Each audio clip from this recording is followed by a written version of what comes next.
అది అంటే ఇక్కడ అనగా ఇచ్ఛాద్వేషముల చేత జీవకోట్లు యథార్థ జ్ఞానం తెలుసుకొనక మోహపరవశము అజ్ఞానమునకు వశపడి చెడిపోవుచున్నవని భావం. ఇట్టి అంతఃకరణమున గల భ్రాంతి దోషం ఎట్లు నశించునో క్రింది శ్లోకములచే చెప్పబడుచున్నవి. సో ఒక శ్లోకం ఇచ్చారు. ఏషాం త్వరితగతిం త్వంతగతం పాపం జనానాం పుణ్యకర్మణాం తే ద్వంద్వమోహ నిర్ముక్త భజంతే మాం దృఢవ్రతాః. ఇక్కడికి ఆపుదామండి, ఎందుకంటే ఒక జూమ్ అయిపోయింది గనక. వసంతలత ఏమైనా మాట్లాడతావా? వింటున్నాను లక్ష్మి. అది ఏంటంటే అంటే మొట్టమొదట ఆహార విషయాల్లోని వాటిలోని ఏ విధంగా అంటే వైరాగ్యం గురించి చెప్తున్నారు. వైరాగ్యంలో మన ఇంద్రియ నిగ్రహం, దాంతో పాటు ధర్మాచరణ కూడా చాలా ఇంపార్టెంట్. అంటే కొంచెంతోనే మనది మనకి ఏది ఉంటే దాంతో తృప్తి పడడం అనేది ఇంపార్టెంట్.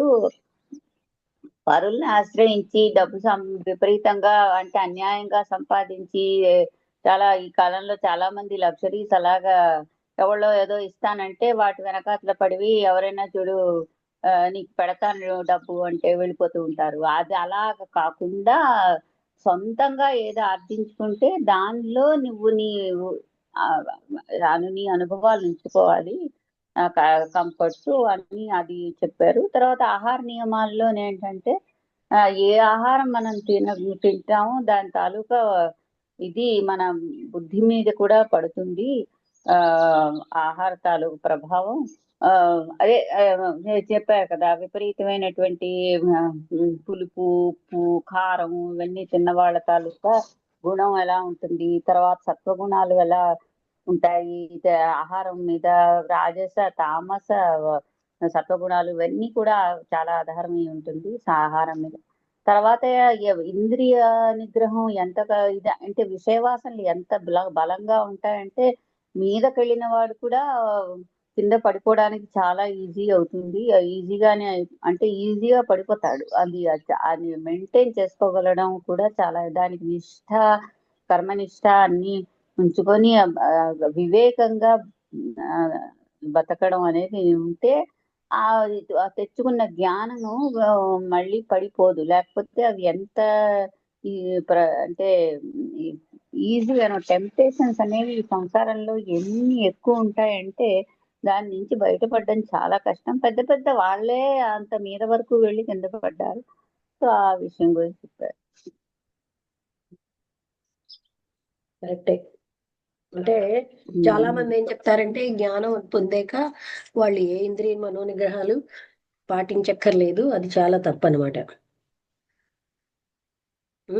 అదే ఆఖరిలో అదే లాస్ట్ వరకు ఎప్పుడు కూడా ఉండాలి అవి.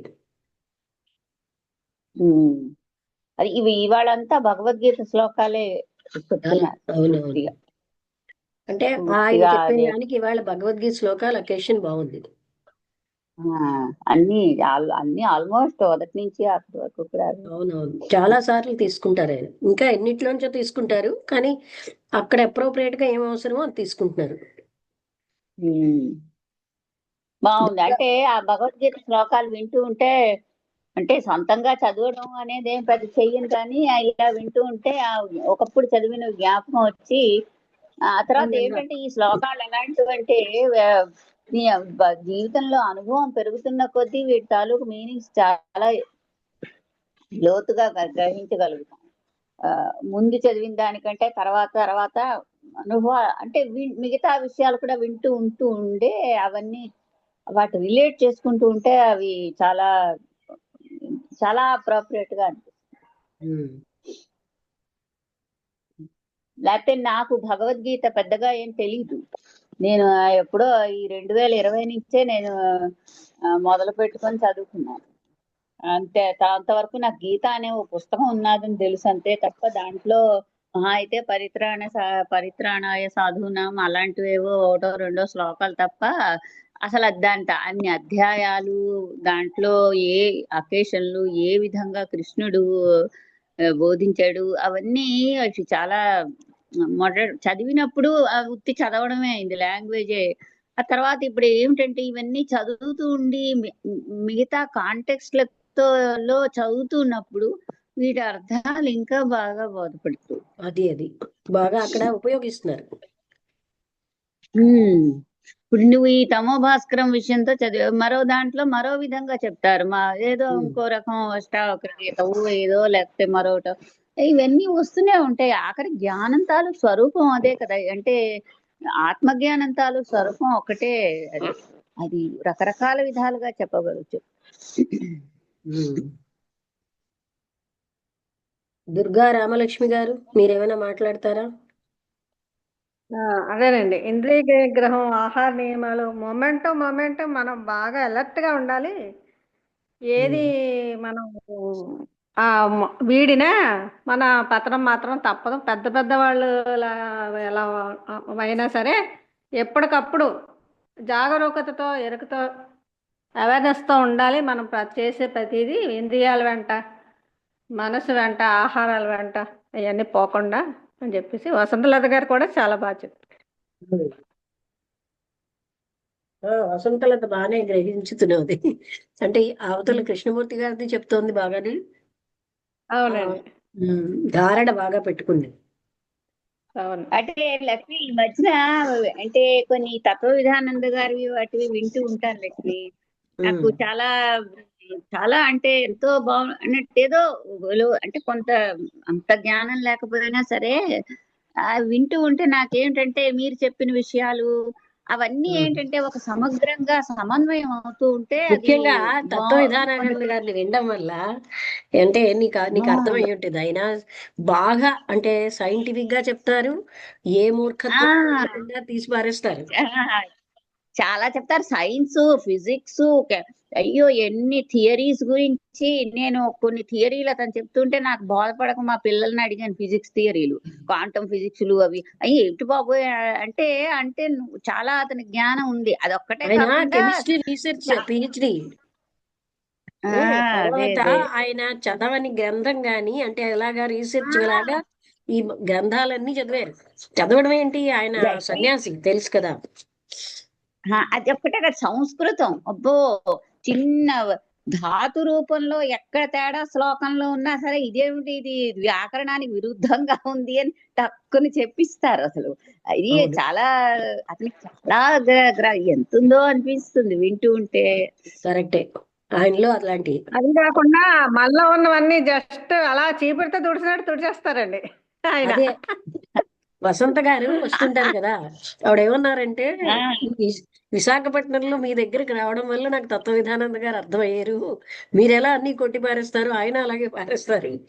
అంటే ఏంటి, ఇవన్నిటినీ మనం చాలా అపురూపంగా చూసుకున్న వాటిని ఆ జ్ఞానం అనే దాంతో అవేమీ కావని తెలిసిపోతుంది కదా. అందుకే ఆయన అంత. ఒకసారి ఇప్పుడు పంచదార ఉందా ఇంట్లో, దాన్ని తీసుకెళ్లి ఆ రోడ్డు మధ్యలో వేసింది, అది పాయిజన్ అని చెప్పారు. 2 రోజులు పంచదార లేకుండా తాగితే 3వ రోజు నుంచి నాలుగు కదా అలవాటు అయిపోతుంది అన్నారు. అలా అంటే నిజమే. పంచదార గురించి గొప్ప అతను బోల్డ్ చెప్పారు. కరెక్టే. అది ఒకటి తగ్గించండి అంట. ఏంటి పంచదార తగ్గించమని చెప్తారు. పంచదార తగ్గించమని పారీమన్నారు. ఆయన అయితే అంటారు వితౌట్ పంచదార అలవాటు చేసుకోమని. ఆయన మాటల ఎఫెక్ట్ కొన్నాళ్ళు అలా చేశాను. కానీ ఆయన చాలా సైంటిఫిక్ గా కాకుండా ముఖ్యంగా ఆయనకి థరో నాలెడ్జ్ అంటే జ్ఞానం ఎంత బాగా అంటే అతన్ని విన్న వాళ్ళకి అజ్ఞానం. ఇప్పుడు యోగానంద గారు ఉండేవారు భీమిలిలో, ఆయన దగ్గరికి వెళ్ళారు అంటే నేను వాళ్ళతో ఏమైనా మాట్లాడగలను, ఎందుకంటే ఆయన అలాంటి వ్యక్తి. ఇప్పుడు తత్వ విధానంద గారిది అలాంటి ఆయన ఏది కూడా అంటే అతన్ని ఎంతో మంది పీఠాధిపతులు వచ్చి అడ్డారు. ఇప్పుడు ఆయన ఏమన్నారంటే నేను శాస్త్ర విరుద్ధంగా చెప్తే మీరు అడ్డండి, నేను శాస్త్రంలో ఉన్నదే చెప్తున్నాను అన్నారు. అలాగే మందిరంలో చెప్తూ ఉంటే పూజారులు తగిలేస్తే అతను వెళ్ళిపోతే మళ్ళీ వీళ్ళందరూ బతిమాలి అంటే అతనికి ఏంటంటే వెళ్ళిపోతారు అంతే, ఏమీ పెట్టుకోరు అలా. అవునవును, ఇవన్నీ చెప్తున్నారు కదా, ఆ పూజారులకి ఏంటంటే వాళ్ళ ఇన్కమ్ పోతుంది.